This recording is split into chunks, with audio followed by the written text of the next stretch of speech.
17 medical కాలేజీలు మంజూరైనవి, 7 already పూర్తయినాయి, ఇంకో 2 దగ్గరలో ఉన్నాయి. ఈ మిగతా 10 అనుకుందాం కోసేపటికి. ఇవాళ 3,00,000 కోట్ల రూపాయలు పెట్టుబడి మన బడ్జెట్ ఉన్న ఈ ప్రభుత్వం 3 ఏళ్లలో కనీసం సంవత్సరానికి 1,500 కోట్లు 1,600 కోట్లు పెడితే సరిపోద్ది కదా, ఎందుకు కాదని వైసీపీ వాళ్ళు ప్రశ్నిస్తున్నారు.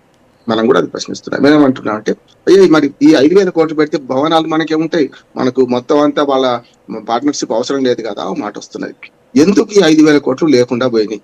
3,00,000 కోట్ల బడ్జెట్ సంవత్సరానికి అంటే దాదాపు 9-10 లక్షల కోట్లు ఈ 3 ఏళ్లలో వచ్చే బడ్జెట్ ఇంకా పెరుగుతుంది కూడా ఈసారి అంటే వచ్చేసారి పెరుగుతుంది. అటువంటి అప్పుడు చేయాల్సిన పని ఏంటంటే, ఇప్పుడు ఈ బడ్జెట్ మేము ఎందుకు పెట్టలేకపోతున్నామని ప్రభుత్వం చెప్పాలి. ఇది అప్పులు చెప్తున్నాం. రెండోది ఏంటంటే, ఒకవేళ పీపీపీ మోడల్ మంచిది కాదనుకుంటే పీపీపీ మోడల్ సర్వసంగ పరిత్యాగుల లేకపోతే హాస్పిటల్ అని మేము వాళ్ళే స్వాధీనం చేసుకొని మెడికల్ కాలేజీల ఫీజు పెంచుతారు, లేకపోతే ఆ పేదలకు వైద్యం అందదని వైసీపీ ఆరోపణ చేస్తుంది. దీన్ని సరైన సమాధానం చేయకుండా పీపీపీ మోడల్ కరెక్టే, మేం చేసింది కరెక్టే అంటే లాభం లేదంటున్నాం. వాళ్ళకి ఏ స్వార్థం లేకుండా పెట్టుబడి పెడతారా? షావుకారు వరదల్లో కొట్టుకుపోతుంటే ఊరోళ్ళు అడిగిందట, ఊరోళ్ళు నాకు కొత్త ఆయన అడిగిందట ఎందుకు కొట్టుకుపోతుందంటే, ఏం లేదండి ఏ స్వార్థం లేకుండా షావుకారు వరదల్లో కొట్టుకుపోడు అని చెప్పిందట. ఇది అట్లాగే ఉంది. పీపీపీ మోడల్లో పెడతామనుకుంటున్న ప్రైవేట్ పెట్టుబడిదారులు రేపు ఏమైనా ఆశించకుండా చేస్తారా, లేకపోతే ఈ ఖాళీ పెత్తనం ఎట్లుంటది? ఒక్క మాటలు కొట్టేస్తున్నారు. ఏమని అంటే వాళ్ళది ఏముంటది అంటే అంత ప్రభుత్వం నడుపుతారు. మరి అటువంటిప్పుడు ఇక వాళ్ళు ఎందుకు పెడతారు పెట్టుబడి? వాళ్ళ అవసరం ఏముంది, మనమే పెట్టుకుందాం. అందుకని ఈ ఒక్క దీంట్లో నేను సమర్థిస్తున్నాం, ఇవాళ ప్రైవేట్ పెట్టుబడి ఆహ్వానిస్తున్నాం, మంచిది అంటున్నాం. కానీ ఇక్కడికి వచ్చే వరకు వాళ్ళ ప్రశ్నలకు సరైన జవాబు ఇవ్వాలంటున్నాం. ఇంకొక మాట చెప్పి ముగిస్తాను రాజు గారు. ఎట్లా అంటే ఇవాళ ప్రభుత్వం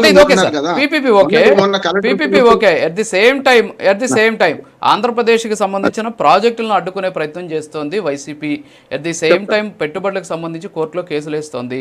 తర్వాత వచ్చేసి అమరావతి రాజధాని భూములకు సంబంధించి వరల్డ్ బ్యాంక్ లేఖ రాసింది. ఇదంతా కూడా కుట్రలో భాగం అనేటటువంటి విమర్శ కూటమి నుంచి వ్యక్తమవుతోంది. దీనికి మీరు ఇచ్చేటటువంటి క్లారిటీ ఏంటి ఒకసారి? రెండోదే వస్తున్నా. నిన్న 4 రోజుల క్రితం కలెక్టర్ల సదస్సు పెట్టారు మన చంద్రబాబు నాయుడు. కలెక్టర్ సార్ మీరు సరిగ్గా పని చేస్తలేరు, మీరు సరిగ్గా పని చేయాలి హెచ్చరించిన మంచిదే. ఎందుకంటే ఆయన ఆ ఉమ్మడి ఆంధ్రప్రదేశ్ 2 సార్లు, ఈ ఆంధ్రప్రదేశ్ 2వ ముఖ్యమంత్రి, 4 సార్లు ముఖ్యమంత్రి చేశారు. ఆయన అనుభవం ముందు మనం ఏం కాదు. ఓకే, నిన్న ఇవాళ ఎమ్మెల్యే అని కూడా నన్ను సలహాలు ఇస్తున్నారు అన్నారు, కరెక్టే, తప్పు అంటున్నాడు. కానీ ఆయన ఆవేదన వ్యక్తం చేయాల్సిన సమయం కాదంటున్నా కలెక్టర్లు పనిచేయడం లేదని. అందులో పవన్ కళ్యాణ్ గారు కూడా మొన్న ఏమన్నారు, అధికారులు సరిగ్గా పనిచేస్తలేరు, అధికారులు సరిగ్గా సహకరిస్తలేరు, అధికారులు ఇంకా ఆ ప్రభుత్వం ఉంది అనుకుంటున్నారు. అంటే అయ్యా మీ చేతిలో అధికారం ఉంది, మీ చేతిలో ఉన్నది. మీరు ఇంతకుముందు చెప్పారు కదా కేసు పెట్టమని, కృష్ణవేణి గారు సాక్ష్యం మొన్న వేరే టీవీలో ఉండి మాట్లాడుతూ ఇదే మాట్లాడినాను, కృష్ణవేణి గారే ఉన్నారు అందులో. నేనేమన్నానంటే మీ ఇప్పుడు గుర్రం నడవకపోతే ఎవరి తప్పు, రౌత్ తప్పు కాదా, ఏనుగు నడవకపోతే మావటి వాడి తప్పు కాదా అంటున్నాను. మీరు అధికారంలో ఉన్నారు, స్పష్టంగా అదే మాట అన్నాడు. మీరు ఇప్పుడు ఏం చెప్పిందో కృష్ణవేణి గారు ఉన్నారు. నేనేమన్నానంటే మీరు అధికారులు పని చేయకపోతే నడిపించాల్సింది మీరు కదా. ఇంకోటి ఇప్పుడు ఈ జగన్మోహన్ రెడ్డి గారు ట్వీట్ చేశారు కదా, ఏది కాంట్రాక్టులు బెదిరించేది, కేసు పెట్టండి అన్నాను నేను. ఊరుకోవాల్సిన అవసరం లేదు. ఇప్పుడు మీరు ప్రతిపక్షంలో లేరు, 18 నెలలు అయిపోయింది, మీరు అధికారుల పక్షంలో ఉన్నారు. అట్లనే అడ్డగోలు కేసు పెట్టమంటలేదు. చంద్రబాబు నాయుడు అరెస్ట్ చేసినప్పుడు తప్పే అన్నా, ఇప్పుడు జగన్మోహన్ రెడ్డి గారిని అరెస్ట్ చేసినా తప్పే. కానీ ఏం చేయాలి, మీరు నోటీస్ అని ఇవ్వాలి కదా. మీరు కాంట్రాక్టర్లను ఎట్లా బెదిరిస్తున్నారు, వస్తే ఎట్లా, 2 రాష్ట్రాలదే జరుగుతుంది రాజు గారు. ఇక్కడనేమో హిల్ట్ మోడల్లో, తెలంగాణలో హిల్ట్ మోడల్లో భూములు అమ్మతా అంటే ఎవడు కొంటే వాడిని మా స్వాధీనం చేసుకుంటానికి కేటీఆర్ బెదిరిస్తాడు. మరి అక్కడనేమో మనకు జగన్మోహన్ రెడ్డి గారు బెదిరిస్తున్నారు. ఒక మాట చెప్తాను అడ్వకేట్ గా, మీరు 353 అని సెక్షన్ ఉంది సిఆర్పిసిలో, ఐపీసీలో. ఏంటంటే అధికారులు పని చేస్తుంటే అధికారుల పనికి ఆటంకం కలిగిస్తే కూడా కేసు పెట్టవచ్చు, పబ్లిక్ సర్వెంట్ బెదిరిస్తున్నట్టు. ఇవాళ ప్రభుత్వం పబ్లిక్ సర్వెంట్ చెప్పాలంటే, ప్రభుత్వాన్ని లేకుంటే వచ్చే వాళ్ళని బెదిరిస్తున్నారంటే తప్పే. దీన్ని చెప్పాలి, విధానపరంగా మనం విమర్శిద్దాం, తప్పందాం. నేను చెప్పాను కదా, ఇప్పుడు వైసీపీ వాళ్ళ విమర్శలకు సమాధానం చెప్పాలి ఈ ప్రభుత్వం అంటున్నాను. కానీ అట్లా బెదిరిస్తే తప్పు కదా అంటున్నాను. ఎవరు రాలేదు, ఇప్పుడు వాళ్ళ బెదిరింపుల వల్ల రాలేదు అంటున్నారు కదా.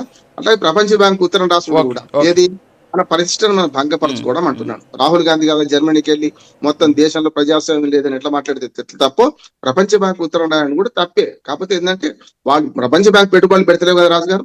ఇక్కడ ఒక ప్రైవేట్ మెడికల్ కాలేజీలో, మన ప్రభుత్వ మెడికల్ కాలేజీలో ప్రైవేట్ పార్ట్నర్షిప్ అడుగుతున్నారు, వాళ్ళని రానియకుండా చేస్తున్నారు, తప్పే కదా అంటున్నాను. అది రెడ్ బుక్ రాజ్యాంగమైనా బ్లూ బుక్ రాజ్యాంగమైనా తప్పే.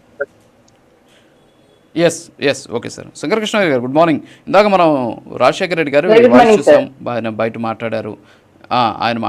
ఆయన ఏమన్నారంటే ఆంధ్రప్రదేశ్లో ఉత్తమ వ్యాపార వాతావరణం ఉంది, మంచి చట్టాలు ఉన్నాయి, లా అండ్ ఆర్డర్ ఉంది, అలాగే అనుకూలమైనటువంటి కార్మిక చట్టాలు ఉంటాయి.